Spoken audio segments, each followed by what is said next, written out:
All right, joining me now on WION Newsroom is Adil Juneja, who will give us all the insights in the world of business. Miraj Shah giving us all the buzz from the tech world, and Athira Sasitharan, who will get you all the updates from the world of sports. And we begin by going over to Adya. Over to you, Adya, for market updates. Thank you so much, Jyotsna. From gold losing shine to soft Halloween candy sales, here's a quick business wrap of what's moving the markets today. Gold prices dipped after a strong run as the dollar strengthened and traders trimmed bets on a December Fed rate cut. Spot gold fell on Friday, but it's still up nearly 4% this month. The Fed's hawkish tone and rising US yields have kept investors cautious, while rate cut expectations for December fell to 74% from 91% a week ago.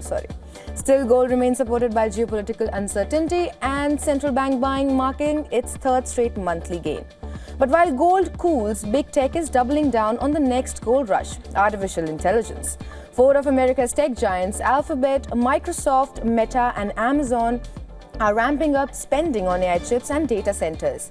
Alphabet stood out with $24 billion in capital expenditure, roughly half its operating cash flow, earning investor applause. Meta and Microsoft shares fell on concern over returns, while Amazon jumped 13% after strong AWS growth. Analysts say investors now reward firms like Alphabet that fund AI growth without bleeding cash. And while big tech is betting on the future, US consumers are cutting back on something far sweeter: the Halloween candy. Halloween's biggest treat is turning into a trick for candy makers. Data from Jefferies show Hershey's, Mondelez, and Mars offering steep early discounts as Americans tighten their spendings. Candy prices are up 8% year-on-year, while cocoa costs remain triple their pre-2022 levels. Even Hershey's CEO admits Halloween sales are somewhat soft, with shoppers hunting for value and bigger packs amid shrinkflation concerns. And from Halloween gloom to China's manufacturing chill, global demand worries are back on the table. China's factory activity shrank for a seventh straight month, with the official PMI down to 49, a six-month low. The boost from front-loading exports to beat Trump's tariffs has faded, leaving weak global demand and soft domestic spending.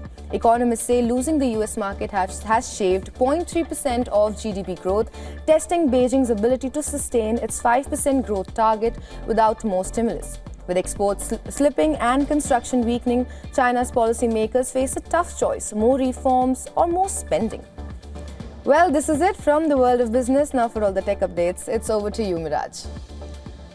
Thank you, Adya. Now, in an apparent swipe at Elon Musk, Wikipedia has tweaked its fundraising message to users in the US. In the message, Wikipedia stresses that it's created by people, not machines, and that it's owned by a non-profit, not by a billionaire. Now, Musk recently launched Grokpedia, an AI-powered rival to Wikipedia.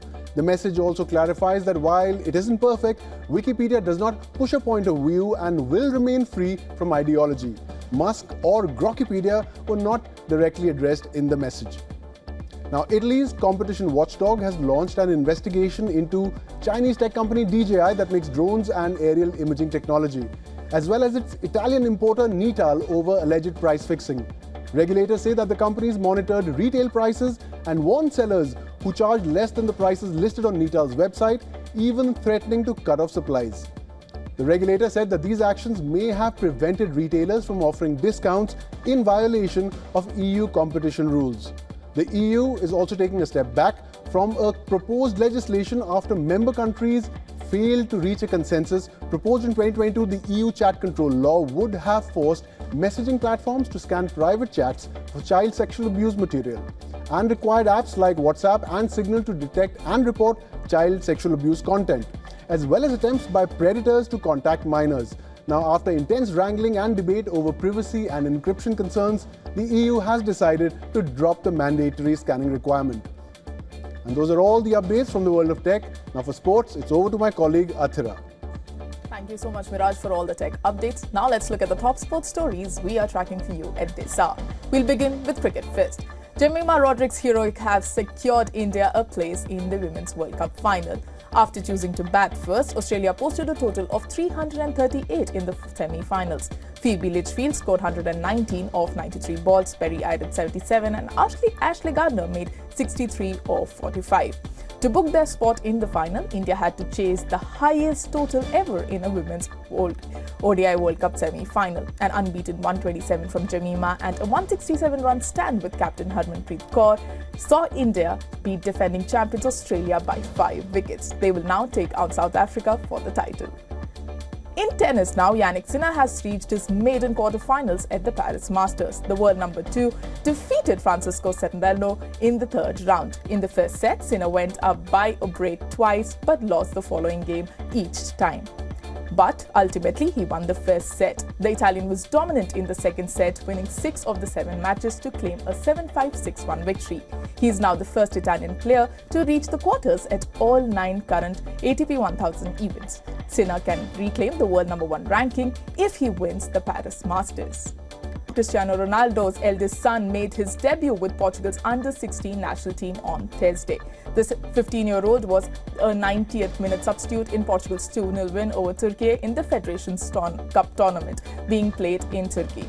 The teenager, who plays for the Youth Academy of Al Nassr in Saudi Arabia, the same club as his father, had previously been called up for Portugal's under-15 squad. Well, with that, we have come to the end of the sports segment. It's back to you, Jyotsna. All right, thank you so much, Atira. Thank you so much, Miraj and Adia, for bringing all the updates from sports, tech, and business. And with that, we call a wrap to this bulletin. Thanks so much for staying with us. News and updates follow on the other side. Keep watching WION World is One.